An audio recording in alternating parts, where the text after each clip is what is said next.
우리 지난 시간까지 우리 다니엘서를 살펴보셨습니다. 다니엘서는 이 마지막 때에 일어날 그 예언을 중점적으로 계시하고 있었고, 또 정말 요한계시록과 더불어서 주님이 다시 오실 때 어떤 일이 일어날까, 또 정말 주님이 다시 오실 것임을 그 이전에 이방인의 때 역사를 통하여 다시 한 번 더 경험해 주었고, 확실하게 또한 예정해 주었던 것을 우리가 볼 수가 있습니다. 주님은 다시 오십니다. 곧 오십니다. 문제는 여러분, 주님이 오시고 안 오시고 내가 그것을 어떻게 더 느끼고 안 느끼고를 떠나서 정말 주님이 오실 때 나는 준비가 되어 있을까? 나는 정말 주님을 맞이할 수 있는 어떤 열매를 갖게 되어졌을까라는 그 질문이 가장 나에게는 절실하고 필요하고, 오늘날 이 때를 살아가는 모든 신약 성도에게 아주 필요한 하나의 질문이 아닐 수가 없는 것이죠.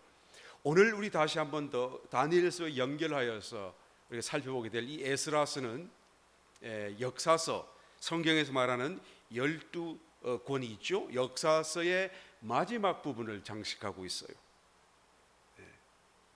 그게 무슨 뜻입니까? 이스라엘의 역사라고 하는 것은 다만 한 나라의 역사, 한 민족의 역사가 아니라 곧 영적인 실제를 예표하는 하나의 사건들이죠. 하나님이 이스라엘 백성들을 택하시는 것부터 시작하여서 그들을 계속 인도하시는 가운데 그들의 어떤 삶의 행적, 또한 나라와의 그런 구군과 위기, 어떤 승리, 이런 모든 것들이 다 오늘날 저와 여러분들의 신약 성도의 실제적인 영적인 상태, 또 싸움, 또 이런 모든 상황을 그대로 반추해주고 있다라는 것을 우리는 분명히 알 수가 있는 것이죠. 그래서 이스라엘 역사가, 그래서 성경이 되어졌고, 그래서 이스라엘 역사가 오늘날 저와 여러분에게도 여전히 나의 개인적인 삶, 또 우리 공동적인 교회적인 삶, 또 신약 성도와 다시 오실 예수 그리스도의 그런 재림의 때를 준비하는 모든 삶의 과정 속에 그대로 이 말씀들이 적용되어지고, 또 덩불이 되어지고 예시가 되어지고 우리에게 교훈이 되어진다는 것을 우리가 말할 수밖에 없는 것이죠. 그래서 이스라엘 역사의 시작과 끝을 살펴보는 것은 상당히 우리에게 우리의 신앙의 처음과 끝을 아주 짧은 시간에 살펴볼 수 있는 그런 유익한 도움이 되지 않을 수가 없는 것이죠. 아브라함이 처음 하나님의 그런 부르심을 받고 이제는 이삭을 낳고 야곱을 낳고, 야곱이 12아들을 낳고, 그리고 이제 그 12아들들이 이제는 가나안 땅에 잠깐 거주하게 되죠. 다시 말하면 그 가나안 땅은 본래가 하나님의 품 좋은 땅이신 그리스도라고 얘기한다고 한다면, 이 12아들들로 예표되어지는 바로 이 시작점이 바로 하나님의 자녀로서, 하나님의 또한 백성으로서 이미 그 품 안에부터 지금 출발하는 것을 말해주고 있어요. 그런데 이 12아들들이 이제는 흉년을 맞아서 애굽으로 내려가게 되고, 애굽에서 이제는 400년 동안 사는 가운데, 물론 종살이죠. 이제는 하나의 민족, 200만 300만에 이르는 하나의 민족으로서 또 하나의 국가 단위를 이룰 수 있는 그런 하나님의 하나의 백성으로서 형성되어져 가는 시기를 보내게 됩니다. 물론 종살이에요. 그러니까 괴로워서 기도하게 되죠. 하나님이 그 기도를 응답하시고 출애굽시키셨어요. 그 출애굽의 역사를 다 담고 있는 내용이 모세 오경에서 이제는 기록하고 있습니다. 이 모세 오경서부터 지금 바로 이 모든 역사들을 다 담고 있고요. 이스라엘 역사서가 시작되고 있는 것이죠. 그래서 모세가 그 이스라엘 백성들을 이제는 이끌고 하나님이 약속하신 가나안 땅으로 인도하고, 그 가나안 입구에서 여호수아에게 바톤을 넘겨주면서 여호수아와 더불어 가나안을 정복해 들어가게 되는 거죠. 이것이 여호수아서 아니겠어요? 여호수아서죠. 여호수아서에 그 나타나는 그 시기 가운데서는 여호수아가 비록 가나안 땅에는 들어갔지만, 그러나 가나안 땅을 정말로 다 정복해내지는 못했어요. 그러니까 여호수아가 죽을 때 미리 이제 지도를 그리게 하고 나누어 주게 되죠, 믿음으로. 각 지파를 따라서. 그리고는 이제 여호수아가 떠나고 난 뒤에 이스라엘 백성들이 자기들이 분배받은 그 땅을 정복해 들어가고 또 그 땅을 차지하고 그리고 정말로 하나님의 약속 안에서 살아가야 될 거 아니겠어요? 그 이야기가 사사기인데 나중에는 하나님이 없고 왕도 없고 자기 마음대로 살게 되죠. 그리고 룻기로 연결되고 사무엘 상하, 그 다음에 뭡니까? 열왕기 상하, 역대기 상하. 본래 상하가 있는 것이 아닙니다만은 나중에 이것을 이제 나누었을 뿐이죠. 그래서 열왕기와 역대기까지 이 모든 게 다 가나안 땅에서 일어나는 이스라엘 백성들의 하나의 삶의 형편들을 다 묘사하고 있어요. 모세가 죽으면서 철저하게 당부했잖아요. 여호수아가 죽으면서 이스라엘 백성들에게 지금이라도 너희가 여호와가 싫거든 떠나라. 그러나 나는 우리 가족은 우리 가정은 우리 집은 여호와를 섬기겠다 라고 얘기할 때 이 백성들이 아니라 우리도 여호와 하나님을 섬길 겁니다. 절대로 안 떠날 것입니다. 약조하라. 약조하게. 그리고는 이스라엘 백성들이 여호수아가 떠나고 나니까 한 세대가 지나고 두 세대가 지나니까 이 하나님의 율법에서 떠나고 신앙에서 떠나고 점점 멀어지고 이제는 정말로 하나님의 이름도 제대로 기억하지 못하는 그런 아주 신앙적으로 어두운 시대를 살게 되어지게 되죠.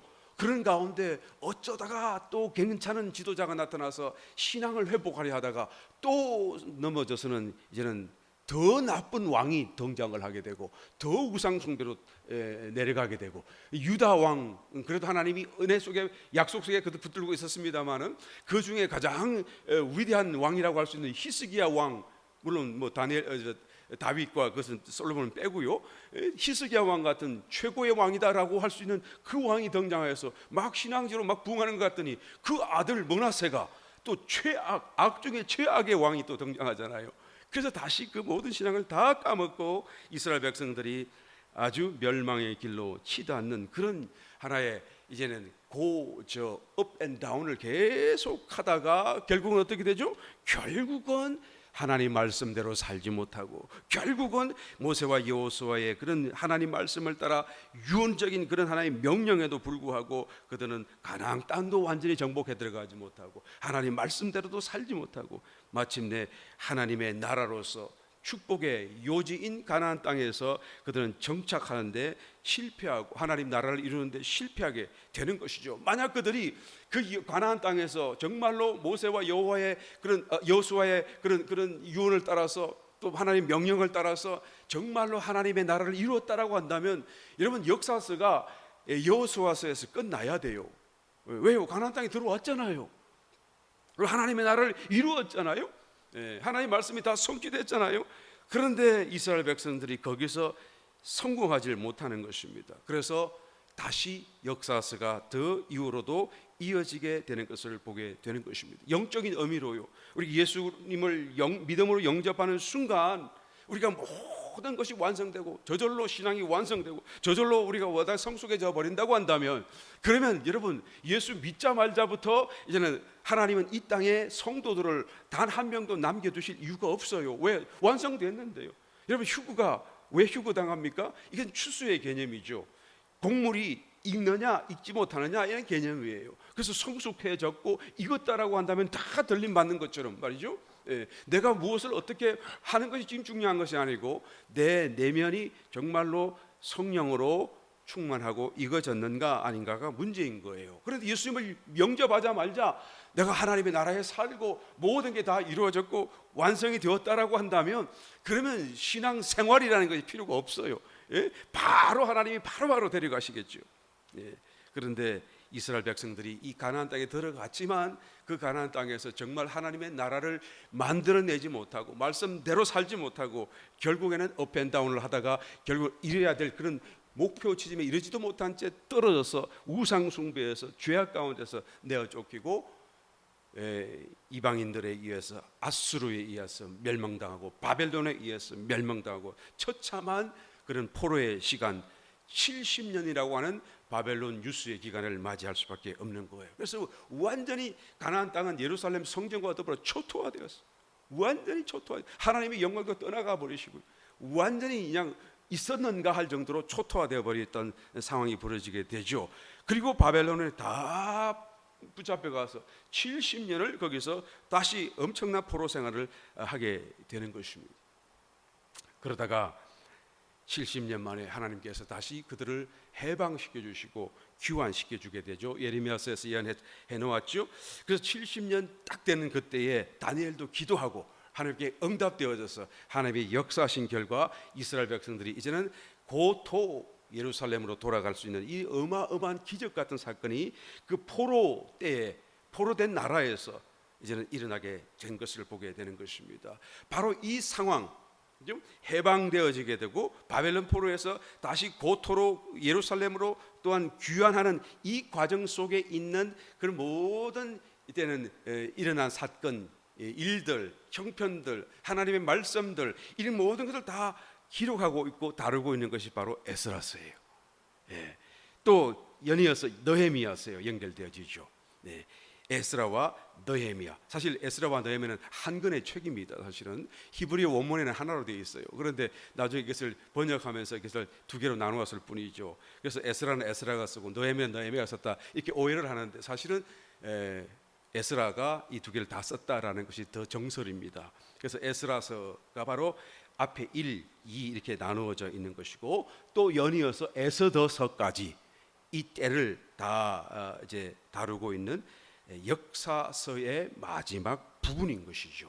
여러분, 역사서의 마지막 부분이다라는 것은 무슨 뜻입니까? 이제는 구원이 완성된다라는 것을 의미하죠. 정말 기쁜 사건이죠. 놀라운 사건이에요. 구원이 이제는 완전히 영적으로 완성되어졌기 때문에 역사서가 끝난다 그 말이에요. 아까도 말씀드렸듯이 여호수아서에서 끝났다라고 한다면, 완성되었다라고 한다면 그것이 끝났어야 될 것을 그러지 못하고 다시 업앤다운 하다가 타락해서 이제는 완전히 바벨론 포로로 70년간을 이제는 유리방황하다가 이제는 다시 하나님의 은혜로 그들이 생명을 회복하여서 해방되고 귀환하여서 새롭게 이제는 구원의 길로 더 놀라운 하나님의 은혜의 자리로 나가는 사건이 바로 이 에스라 포로 이후의 시간, 또 그런 하나님의 손길과 역사이다라는 것을 우리는 알게 되는 것이죠. 그래서 우리가 지금 에스라를 시작하시면서 우리의 관점이 분명해야 돼요. 이 에스라를 갖다가 보고 이해하고 받아들이는 우리의 마음, 우리의 어떤 이해의 관점이 이것은 다만 그런 역사를 얘기하는 것이 아니라 우리의 영적인 실제 안에서 우리의 구원이 처음에는 예수 믿자마자 어떻게 됐죠? 그냥 막 뜨거워서 기뻐서 막 구원으로 그래서 막 하나님을 섬겼는데 한참 섬기다 보니까 일도 하고 저일도 하고 나중에는 막 집사가 되고 여성교 회장이 되고 막 하는데 하다가 보니까 부닥치고 그러면 싸우기도 하고 말이죠. 내가 왜 이 일을 하는가? 라는 생각이 들고 나중에 결국에는 신앙이 무엇인가? 또 어려운 문제 속에서 나는 하나님을 잘 믿는다라고 생각했는데 그 문제를 당하고 나니까 정말 하나님은 계신가? 라는 이런 하나의 원초적이고도 매우 아주 깊은 질문을 우리가 내심하게 되는 거예요. 그때는 이미 내가 지금 신앙적으로 겉으로 볼 적에는 어느 정도 벌써 이렇게 경륜이 쌓여져 있고 그리고 사람들이 나를 볼 적에 벌써 어느 정도 신앙적인 그런 어떤 향기와 어떤 냄새를 이렇게 풍기는 그런 사람으로 다 알고 있는데, 그러나 나의 내심 속에는 여러분 마치 그 가나안 땅에서 모든 흥망성쇠를 다 하면서 올랐다가 내렸다가 올랐다가 내렸다가 그 열왕기의 역사들 속에서, 그죠? 내가 다 신앙적으로 한때는 막 뜨거워졌다가 식어졌다가 뜨거워졌다가 식어졌다가 결국에는 나는 어느 정도 신앙적으로 성숙한 줄 알았더니 나는 아무것도 아니었구나. 그리고는 정말 초토화되어지고 나의 민모습을 다 민낯을 다 보게 되어지고, 그리고는 이제는 내가 있던 그 신앙마저도 이제는 정말로 남아있지 않은 것 같은 바벨론 포로의 생활과 같은 정말로 처참한 입들 거 하나 없고, 그죠? 그런 상태로 빠져 있는 모습을 보게 되는 것이죠. 여러분 지금 한번 이 역사를 통해서요, 내가 짧게 말씀드린 거잖아요. 그 역사를 통해서 나의 신앙의 현주소가 어디쯤 왔을까 한번 생각해 보시길 바래요. 우리는 다 아브라함의 때는 다 지나갔잖아요. 부르심을 받았으니까요, 그죠? 애굽 종살이, 지금 애굽 종살이는 사람 있나요? 그 다음에 이제 출애굽 나는 했나? 했죠. 예수님 믿고 다 구원 받았잖아요. 그리고 다 우리 죄를 다 씻음 받았잖아요. 그러면서 뜨겁게 나는 신앙생활 하는데 나는 지금 사사기를 지나는가? 나는 지금 열왕기 시대를 지나는가? 나는 열왕기 시대 중에서도 업인가 다운인가? 한번 생각해 보시길 바래요. 그러다가 말이죠, 나의 신앙 생활 속에서 정말로 자기 자신의 그런 어떤 영적인 상태를 깊이 성찰해 보게 되면 내 속에 정말로 있어야 할 것이 없다라는 그런 어떤 정말 황당한 그런 당황스러움을 느낄 때가 일어나는 것이죠. 바로 그것이 바벨론 포로의 기간이다라고 말할 수밖에 없어요. 이것을 아직도 느끼지 못했다고 하면은 그 사람의 신앙은 절단고 아직 깊은 신앙은 절대 아니에요. 왜? 내가 아직 막 뜨겁고 처음부터 난 지금까지 끝까지 뜨겁습니다라고 한다면 아직 지금 바벨론 포로 시기는 아직 못 지나가고 있는 거예요. 이걸 지나가야 정말 신앙이 무엇인가, 정말 하나님은 살아계신가, 안 믿는 건 아닌데 그걸 정말 나는 지금 알고 싶은 거예요. 그런 어떤 깊은 내면의 소리가 들려지고 간절함 속에서 내가 정말 그 하나님을 간증하며 살고 있는가라는 그런 등등의 질문 가운데 내가 봉착해 있다라고 한다면 지금 바벨론 포로 기간을 지나가고 있다라고 할 수가 있어요. 정말 괴롭고 외롭고 고독하고 어쩌면 처절하고 어떤 힘든 시기라고 할 수 있겠습니다만은, 그러나 이 시기 바로 끝에는 해방이 기다리고 있고 또 고토로 돌아가는 놀라운 귀환. 이 귀환은 그냥 옛날 같은 생활이 아니겠죠. 이제는 정말 달라진 생활이겠죠.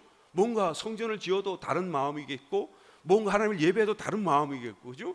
지금 뭔가 굉장히 달라진, 정말로 하나님을 붙들 수 있는, 막 붙들 수밖에 없는, 그리고 하나님과 밀착되어져 있는 그런 삶과 신앙 또 간증이 아닐 수가 없어요. 그래서 여기서 역사서가 끝나는 이유가 이런 깊은 그런 하나의 어떤 내적인 갈등 또 방황 속에서, 질문 속에서 신앙의 어떤 해답을 얻고 하나님을 만나고 하나님과 하나 되어지고 또 다시 하나님 앞에서 그냥 그죠? 살기 시작하게 되는 이 사건으로 인하여서 이제는 완전한 구원의 완성에 이른 것임을 성경이 예표해주고 있는 거예요. 바벨론 포로로 잡혀갔던 시기가 70년이었는데 왜 하나님이 70년으로 정하셨을까? 여러분 한번 고민해 본 적이 있나요? 왜 하필이면 60년, 50년도 아니고 70년이고 100년도 아니고 왜 70년일까? 저는 깊이 한번 이렇게 고민을 해보니까 이것은 아마 하나님께서는 모르긴 몰라도 사람의 일생이라는 시간을 두고 우리에게 뭔가를 던지시려고 70년이라는, 그래서 모든 게 다 영적인 의미니까 말이죠. 70년이라는 세월을 정해두신 것이 아닐까라는 그런 생각이 들어요. 시편 90편 9절 10절 우리의 모든 날이 주의 분노 중에 지나가며 우리의 평생이 일시간에 다하였나이다. 우리의 연수가 70이요 강건하면 80이라도 그 연수의 자랑은 수고와 슬픔뿐이요 신속기간에 우리가 화살처럼 날아가는 거예요. 우리의 연수가 얼마라고 그러죠? 70이라고 그러고 얘기하고 있어요. 강건하면 80이에요. 그러니까 최소 단위가 70이다 그 말이에요. 70까지 사는 사람도 있고 80까지 사는 사람도 있는데, 그러면 70까지라고 한다면 모든 인생이 다 이 숫자 안에 포함되겠죠. 그 모든 사람들의 일생의 기간을 70년이라고 지금 주님이 말씀하고 있는 것입니다. 이 70년이 지나게 되면 어떻게 돼요? 바벨론 유수에서 해방되고 귀환하고 돌아오고 회복되는 때가 반드시 있다 그 말이죠. 네. 그런데 문제는 죽고 나면, 그러니까 일생을 다 살고 나면 우리가 죽은 뒤에는 하나님이 어떻게든지 우리를 다시 회복하실 거예요. 그때는 뭐 얘기 안 해도 아시잖아요. 문제는 여러분, 죽기 전에 그 70이 다 가기 전에 우리가 회복될 수 있어야 한다라는 사실에 우리의 신앙적인 깨달음과 이 중점이 있다라는 것을 우리가 알아야 되는 것이죠. 그래서 이 에스라가 필요한 것입니다. 느헤미야서가 필요한 거예요. 이것을 보고 오늘날 우리가 정말로 신앙적인 깊은 내면의 그 질문 앞에서 또 정말로 보이지 않는 하나님, 그죠? 보이지 않잖아요. 내가 정말 믿는데 그 하나님이 안 보여요. 안 만져져요. 그 하나님을 내가 정말 어떻게 믿을 것인가? 정말 하나님 계신 것 맞아요? 라고 하는 이 질문 앞에서 우리가 대답을 얻게끔 해주는 것이 바로 이 에스라서와 또 느헤미야서와 에스더서예요. 여러분 에스더서는 특별히 여러분 너무 잘 아시잖아요. 에스더서와 에스라서를 그냥 이게 헷갈려 하지는 마시기를 바랍니다. 어떤 사람은 에스겔도 헷갈려요 그러더라고. 여기 에스더, 에스겔, 에스라 전부 에스 그러니까 아이고 이게 뭐가 뭔지 모르겠다 그러는데 이번 우리 공부를 통해서 정말 분명하게 깨닫고 말이죠. 이 말씀이 얼마나 귀중하고 이 말씀이 얼마나 지금 이 시대에 우리에게 필요한 것인가. 그리고 어느 정도 신앙의 연륜을 가진, 우리가 성숙하지 못했다고 할지라도 벌써 적어도 10년, 20년, 30년의 신앙의 경력을 가진 우리에게 얼마나 이것이 필요한 말씀인가라는 것을 한 번 더 깨달을 수 있기를 예수님의 축원합니다. 이것은 바로 어두운 밤길을 밝히는 등불과 같고요, 우리에게 정말 보물과 같은 예정이 아닐 수가 없습니다. 여러분, 하나님이 사람을 만드신 목적이 무엇인가? 우리 교회 성도님 너무 잘 알고 계시죠? 창세기에서 하나님의 형상대로 지으셨다. 그러니까 하나님을 나타내도록 사람이 만들어진 거예요. 사람을 보게 되면 하나님을 보게끔 되는 것이고, 사람의 모습을 통해서 하나님을 연상하게끔, 하나님을 대신하고 대표하는 어떤 하나의 참 큰 하나의 하나님의 축복과 또 책임과 또 하나님의 은혜 속에서 그런 어떤 하나님을 간증하는 사람, 하나의 어떤 피조물로서 우리 사람이 하나님의 형상대로 지음을 받았죠. 그런데 그 아담이 그 일을 실패하고 말아요. 원수에게 속아가지고. 그래서 죄를 짓고요, 그 영광을 순식간에 다 잃어버려요. 그래서 하나님이 아브라함을 불러내신 거 아니겠습니까? 믿음으로. 너희 힘으로 할 수 없으니 나를 믿으라, 내가 너를 돕겠다, 너희와 함께 하겠다. 아브라함을 불러내신, 믿음의 선조로서 아브라함을 불러내신 것이죠. 그리고는 그 이후에 하나님께서는 모세를 통해서 그냥 애굽 땅에서 하나님의 백성들을 건져내시고 어떻게 해요? 처음으로 하신 일이 십계명을 주셨잖아요. 예. 여러분, 십계명이라고 하는 것은 하나님이 너희들 죄지지 말아라 하고 이것 해가지고 다짐하듯이 주신 말씀이 아닙니다. 여러분, 오해하시면 안 돼요. 이 십계명은요, 바로 이 하나님의 본래적인 사람 창조의 목적과 하나의 동일한 선상에서 이것을 좀 더 구체적으로 말씀하는 거예요. 하나님의 형상대로 살고 하나님을 나타내는 삶을 나도 살기를 원하는데, 그런 하나님의 형상이 뭐예요? 하나님의 어떤 그런 것을 어떻게 내가 간증할 수 있어요? 하나님은 어떤 분이에요? 라고 묻는 그 질문에 더 상세한 하나님의 하나의 답이 이 십계명이죠. 십계명. 이 십계명은 하나님의 형상을 더 자세하게 설명하고 있는 하나님에 대한 어떤 말씀이에요. 사실은 우리에게 하라, 이거 하지 말아라 하는 명령으로 주신 하나의 명령이긴 하지만, 그러나 사실은 그 말씀을 주신 분 하나님의 모습을 이 십계명에 그대로 담고 표현하고 있다, 그 말씀이. 여러분, 하나님이 주시면서 이 두 돌판을 모세의 손에 안겨주시면서 나중에 이 두 돌판을 정거판이라고 얘기하시죠. 정거판이라고 그러고, 이 정거판을 갖다가 넣은 그 궤를 정거궤라고 얘기를 하잖아요. 이 두 돌판이 들어있기 때문에 정거궤, 언약궤라고 얘기하죠. 그래서 이 정거판이라고 하는 이 두 돌판, 그럼 정거를 한다는 얘기인데 무슨 테스티모니죠? 뭐를 위트니스 한다는 것이죠? 네, 하나님과 사람과의 약속을 위트니스 한다는 거예요? 그게 아니잖아요. 뭐를 증거한다는 것이죠? 사실은 그 말씀을 주신 하나님의 성품, 하나님이 어떤 분인가를 증거하는 말씀이다, 그 말이에요. 이 증거판. 이 증거판의 내용을 자세히 들여다보게 되면 하나님의 형상이 어떠해야 되고 하나님은 어떤 분이신가를 우리가 알 수가 있다라는 것이죠. 이스라엘 백성들이 이 십계명 그대로 가나안 땅에 들어가서 정말로 살 수만 있었으면, 그죠? 그러면 그 가나안 땅에 하나님의 나라가 됐었을 것이고, 하나님의 간증과 되고 하나님의 형상이 드러났을 것이고, 여호수아서로 끝났을 텐데, 창조 때 하나님의 형상대로 지어 주신 하나님의 본래의 목적이 완성되어졌을 텐데, 사람들이 쉽게 말하면 십계명대로 살지를 못했어요. 십계명이 무엇입니까? 여러분 잘 알고 있잖아요. 두 부분으로 구성된 두 돌판교처럼 말이죠. 1장 첫 번째 계명이 뭐죠? 하나님 외에 다른 신을 내게 두지 말라. 너는 나 외에 다른 신들을 두지 말라. 두 번째, 너는 너를 위하여 새긴 우상을 만들지 말라. 세 번째, 너는 내 하나님 여호와의 이름을 망령되게 부르지 말라. 이 모든 세 가지가 다 하나님과의 관계 속에서 하나님에 대한 말씀들이죠. 하나님을 마음에 두지, 하나님 외에 다른 어떤 것도 두지 말라, 우상도 만들지 말라, 그리고 하나님 이름도 망령되게 부르지 말라라는 말. 그 네 번째는 무슨 말씀이에요? 안식일 거룩히 지켜라. 이 안식일이라는 게 뭐죠? 정말 안식하는 날로서 아무 노동을 하지 않는 날이 안식일이잖아요. 아무것도 하지 않는 거. 지금도 지키고 있어요. 종교적인 유대인들은 안식일을 지키고 있어.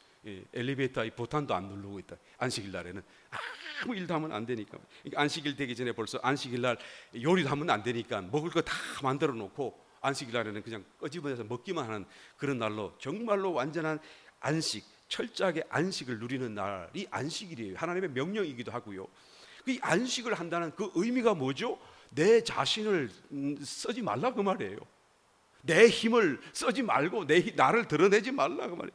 다시 말하면 이 안식의 영적인 의미, 중심적인 의미는 하나님과 하나 되기 위해서, 영적으로 결혼하기 위해서, 하나님이 너의 신이 되고 하나님이 너의 주인이 되고 하나님이 너의 마음속에 계시도록 하기 위해서는 너는 너를 죽여라 그 말이에요. 너는 너를 사용하지 말라. 너는 stop yourself 하라 그 말이에요. 이게 안식일의 의미예요. 여러분 이해되십니까? 그러니까 안식일날 그토록 철저하게 노동하지 말라 하는 이유가 너 자신을 스탑시키라. 네가 생각하고 네가 판단하고 네가 네 힘으로 살고 네가 네 계획대로 네 욕심대로 사는 모든 걸 다 스탑해라. 하나님이 내 마음속에서 주인이 되게 하시고 하나님이 너를 주장할 수 있도록 하라. 그러니까 이 사실 네 번째 안식일을 거룩히 지키라 이 말씀도 하나님과의 관계에 대한 말씀이 맞죠? 그러니까 1, 2, 3, 4가 다 하나님과의 관계 속에서 일어나네. 그럼 다섯 번째는 내 부모를 공경하라 그 말씀이에요. 그러니까 이 다섯 번째는 그 다음에 여섯 번째 이후로는 다 대인 관계니까요. 사회 속에서 대인 관계를 얘기하는 거니까 내 부모를 공경하라 이 말씀은 저기 후반부에 속하는 말씀인가 보다 이렇게 많이 생각들 하는데 그렇지 않아요. 이 다섯 번째도요 사실은 이 앞에 있는 전반부에 속한 하나의 말씀이에요. 부모라는 것은 나의 기원이 되시는 것이잖아요. 내가 어디서 났어요? 부모로부터 났어요. 나의 부모님 어디서 났어요? 할아버지께서. 할아버지는 어디서 났어요? 올라가면 결국 하나님이시죠. 내 부모를 공경하라 그 말은 너의 권한을 공경하라 그 말씀이에요. 그 하나님을 공경하라는 말씀이에요. 그 권위를 공경하라는 말씀이죠. 그러니까 이 결국에는 내가 내 삶 속에 부닥치고 내 눈에 보여지고 내 손으로 만져지는 속에서 이거 하나님의 그런 권한, 하나님과의 어떤 이런 관계 속에서 이 권한을 너희가 기억하고 공경하라. 부모를 공경하는 사람이 하나님을 공경하지 않을 수가 없지요. 하나님께서 사실은 부모를 공경하라는 것은 하나님과의 관계를 염두에 두시고 우리에게 체득적으로 체험할 수 있는 실감할 수 있는 어떤 명령으로 주신 거예요. 그러니까 이 다섯 번째 부모 공경도 사실은 하나님과의 관계 속에 들어가야 마땅해요. 이 두 돌판이잖아요. 여기 네 개만 들어가고 여기 여섯 개가 들어갈 수 있을까요? 여기 다섯 개 들어가고 여기 다섯 개 들어가야 되잖아요. 오른손도 다섯 개 손가락이고 왼손도 다섯 개 손가락이고. 이 다섯이라는 말은 상당히 굉장히 또 성경적인 의미가 있어요. 넷 더하기 1, 피조물과 하나님 이런 의미가 있거든요. 그래서 모든 게 다섯이 되죠. 이 두 돌판 속에 여기서 다섯 가지 돌판이 명령이 들어있고 여기 또 나머지 다섯 개가 들어있죠. 여섯 번째부터 열 번째까지 살인하지 말라, 간음하지 말라, 도둑질하지 말라, 내 옷에 대해 거짓말하지 말라, 내 옷의 집 소유를 탐하지 말라 이런 거든요. 이 관계, 대인 관계 속에서 그죠? 이런 걸 하지 말라 하는 거. 그런데 한번 가만히 생각해 보십시오. 이것이 우리에게 주신 명령이에요. 그런데 이 명령대로 정말로 우리가 살 수만 있다고 한다면 정말 우리 사회 속에 살인이 없어요. 그 다음에 간음도 없어요. 그 다음에 거짓말도 하지 않아요. 아무도. 도둑질 저저도는 없어요. 남의 것을 탐내지도 않아요. 서로 도와주려고 서로 주려고 그래요. 그러면 그런 삶은 어떤 삶일까요? 서로 신뢰하고 서로 사랑하고 서로 도와주려고 그러고 May I help you? May I help you? 그리고 서로를 위하는 그런 삶, 사회가 아니겠어요? 그런 사회가 어떤 사회일까요? 그 하나님의 나라죠. 거기가 천국이죠. 그런 가정만 있어도 사실 천국 가정이죠. 가정이 왜 자꾸 싸웁니까? 남편과 아내가 왜 싸웁니까? 결혼하기 전에는 서로 사랑한다고 결혼했지만은 사실은 마음속에 저 사람이 나를 도와줄 것이다. 저 사람은 나의 종, 나의 도구, 나의 소유, 내가 원하는 대로 도와줄 것을 생각하는 그래서 안 도와주니까 자꾸 그냥 이게 마음이 그냥 삐치는 거예요. 그래서 내가 저 사람 도와주겠다고만 생각하면 살아보세요. 싸울 일이 어디 있어요? 안 그래요? 이해되시면 하면 오늘 이후부터 가정에 싸움이 없게 되시길 열심히 축원합니다. 이미 없는 줄로 내가 그렇게 생각하고 있습니다만 다 그런 그냥 하늘 나라가 어떻게 이루어집니까? 그냥 살인 안 하죠. 마음속에 아예 그냥 남을 미워하는 마음이 없어요. 서로 도와주려고 그러고 서로 사랑하려고 하고 서로 그냥 그죠? 신뢰할 만하고 그런 아주 그냥 분위기 속에 산다고 한다면 그것이 천국이죠. 그것이 하나님의 나라죠. 결국 무엇을 의미합니까? 하나님의 성품이 어떤 분인가를 얘기하는 거예요. 하나님이 당신이 이런 분이시다라 그 말이에요.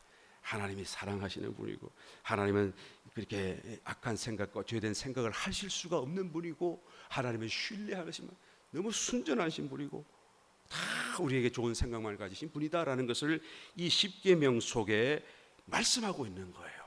그러니까 이 십계명을 들여다보게 되면 사실은 우리에게 주시는 명령 같으나 하나님, 이 명령을 주시는 하나님은 그 성품이 어떠한가를 우리가 금방 알아볼 수가 있는 것이죠. 십계명대로 사는 것이 바로 여러분 그 정신과 원리대로 사는 것이 하나님 나라를 이 땅에 구현하는 길이 되어지게 되죠. 또 하나님이 정말로 사람을 창조하신 그 창조 목적이 달성된 어떤 결과적인 모습이 바로 이 십계명대로 사는 삶이라고 할 수가 있는 거예요. 이 지상에 십계명대로 사는 나라가 있나요? 십계명 이 말씀의 그 원칙 그대로 정말로 살인이 없고 도둑질이 없고 거짓말이 없고 서로를 사랑하고 하나님은 물론이지만 하나님을 그죠 경외하고 예배하는 건 물론이거니와 정말 자기 자신을 쳐서 죽이고 안식일을 지키고 그죠 그냥 겉으로만 지키는 것이 아니라 자기 자신이 없고 오직 내 속에 그리스도만 사신다는 그런 고백을 가지고 사는 그런 사회가 있나요? 그런 나라가 있나요? 그런 어떤 뭐가 있나요? 예? 교회 빼고 말이죠. 여러분 우리 개개인들은 과연 십계명대로 살고 있는가? 아니라고 한다면 나는 왜 십계명대로 살지 못하는 것인가? 이게 가장 중요한 하나님의 그런 어떤 원칙이고 하나님의 어떤 계획이시고 정말로 하나님이 창조하셨던 그 목적이 이 속에도 담겨져 있는 하나의 어떤 일직선상에 서 있는 하나의 그런 어떤 길인데 나는 왜 이 십계명대로 내 마음속에 누구에게도 미움이 없고 누구에게도 신뢰할 만하고 누구에게도 도움이 되고 그런 삶과 사람이 되지 못하는가라는 것을 우리 한번 생각해 보아야 하는 것이죠. 바로 이것이 에스라서의 주제입니다. 예, 그게 얼마나 이 에스라서가 정말 깊은 말씀인가 사실 알고 보면 말이죠. 대부분의 사람들이 에스라서를 그냥 하나의 포로기 이후에 해방되어지고 귀환하고 막 박수치고 막 하나님이 축복하시고 하나님이 온 세상과 권세들을 다루셔서 뭐 이렇게 위대하신 분이다 하고 그냥 찬양합니다 하고 끝나버려요. 사실은 여러분 구원의 완성을 얘기하는데 이것을 정말로 보고 마음속에 깊은 울림으로 이 말씀을 깨닫는 사람들이 되어야 우리가 구원의 완성의 길로 나갈 뿐만 아니라 또한 이 에스라서를 통하여서 하나님의 그 축복을 누릴 수가 있게 될 것입니다. 왜 십계명대로 삶이 안 됩니까? 왜 하나님의 간증과 형상대로의 삶이 안 됩니까? 첫 번째로 에스라서는 말해요. 오늘 시간 관계상 들어가지를 못하겠어요. 이 개론적인 얘기만 할게요. 그래서 우리의 관점, 이것을 대하는 우리의 이해와 믿음의 관점을 분명하게 세우시고 우리가 다음 시간 1장 1절부터 들어갈 텐데요. 왜 안 됩니까? 바벨론의 포로로 잡혀있기 때문에 그래요. 우리가 하나님을 섬기고 정말 그냥 하나님을 예배하는 그래서 십계명대로 하나님 외에 다른 우상도 두고 싶지 않고 정말로 사랑하고 섬기는 그런 하나님의 간증이 되기를 원하는데 왜 그렇게 못 삽니까? 바벨론의 포로로 잡혀 있기 때문에 그런 거예요. 그걸 지금 얘기하는 것입니다. 예. 마음 가운데 말이에요. 포로로 잡혀 있고 적국에 잡혀 있기 때문에 하나님의 성전이 없는 거예요. 내 마음속에 죄악의 사단에 사로잡히고 죄성에 사로잡혀 있고 지금 그걸 얘기하는 것이죠. 제가 영적인 그런 의미와 또한 이 역사의 의미를 지금 왔다 갔다 하는데 여러분 뭐 혼돈 안 되시죠? 그죠? 이 죄의 지배 아래에 있기 때문에 우리의 마음 속에 제사가 없어요. 성전이 없으니까요. 예배가 없어요. 내가 늘 마음속에 하나님을 예배하는 그런 삶을 산다고 한다면 그것이 바로 마음의 천국이고 삶의 천국이 될 텐데 왜 그것이 못 됩니까? 내가 지금 아니라고 한다면 바벨론의 포로로 되어져 있기 때문에 그래. 나는 지금 늘 그냥 예배가 되고 마음에 늘 충만한데요. 그러면 할렐루야. 그분은 지금 그대로 하시면 돼요. 지금 천국이 임한 거예요. 그렇게 계속 지속하면 되는 거예요. 그런데 내가 지금 그러지 못한다라는 것은 그 이유가 어디에 있다고요? 에스라서를 통해서 말씀하시는 것은 우리의 마음이 여전히 바벨론의 포로 가운데 있기 때문이다 라는 걸 얘기하죠. 어떻게 해야 됩니까? 여기서 해방되어져야 돼요. 여기서 나와야 돼요.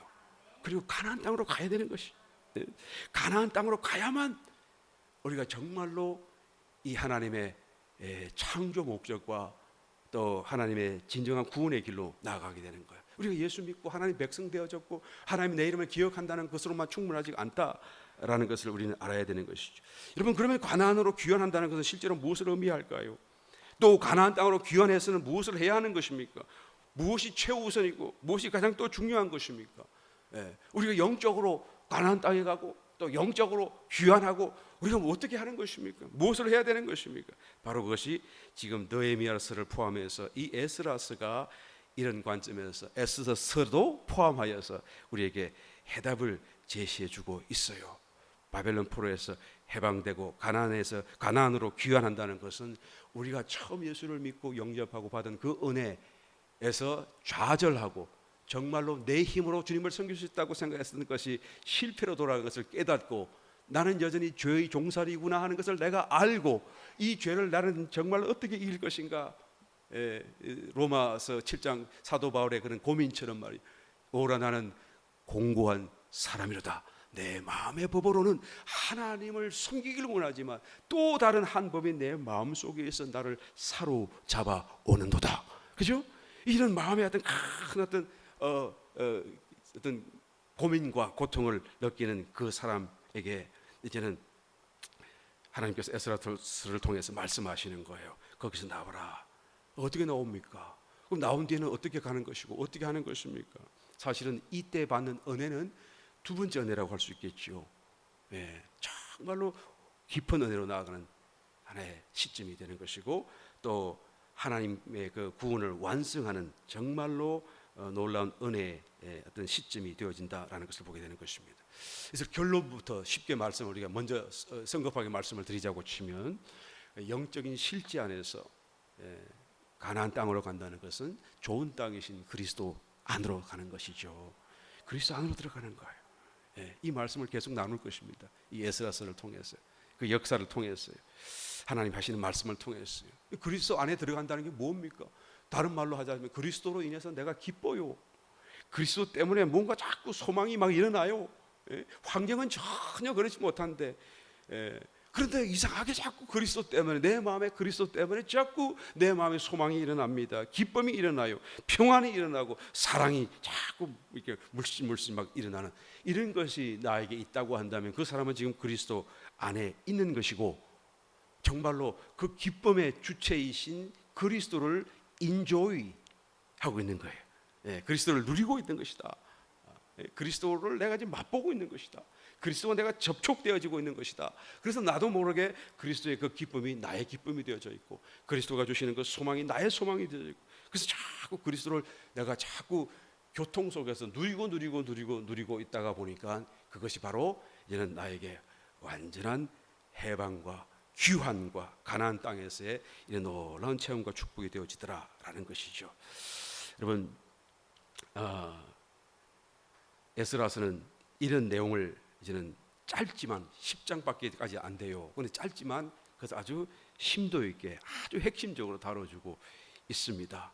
사실 어렵다고 하면 굉장히 어려운 말씀이고요. 영적인 그런 깊이와 체험을 갖고 이 말씀을 대하지 않으면 우리는 자꾸 수박 겉핥기식으로 이 말씀을 지나갈 수밖에 없어요. 이 에스라서는 내용이 두 부분으로 나누어져 있죠. 1장부터 6장까지가 이제는 그 스룹바벨이라고 하는 이름의 왕손이죠. 유다 다윗의 왕손이죠. 그 스룹바벨이 유대인 왕손의 그 지도자가 이스라엘의 그 난민들 그 포로된 바벨론 포로된 사람들을 이끌고 1차 첫 번째 고국으로 귀환하게 되어져요. 그 다음에 7장부터 마지막 10장까지 7장에서부터 이제는 에스라 이 에스라 주인공이 거기서 등장을 해요. 에스라가 이제는 또한 2차 귀환 무리들을 이끌고 이제는 고국으로 또한 돌아오게 되죠. 이 스룹바벨은 왕손이고요. 또 이 에스라는 제사장이죠. 그래서 대제사장이고 학자이면서 대제사장이죠. 왕 제사장의 신분과 지위를 회복하는 그런 하나의 그림 같은 모습이에요. 그죠? 그전에는 포로로 잡혀 있었고 모든 게 다 망가져 있고 하나님도 찾지도 않고 들리지도 않는 그런 포로 생활을 하다가 이제는 왕으로서 제사장으로서 일어나고 회복되고 신분과 지위가 회복되어지고 그리고 정말 하나님의 나라를 이루어가는 그 사건을 다뤄주고 있는 거예요. 여러분 기대가 되십니까? 이 에스라서를 우리가 다음에 계속해서 느헤미야서까지 연결하여서 또 중간중간 에스더서 너무 잘하니까 그 말씀의 내용들을 중간중간 또 삽입해서 우리가 함께 이해를 해가는 시간으로 만들어 가겠습니다.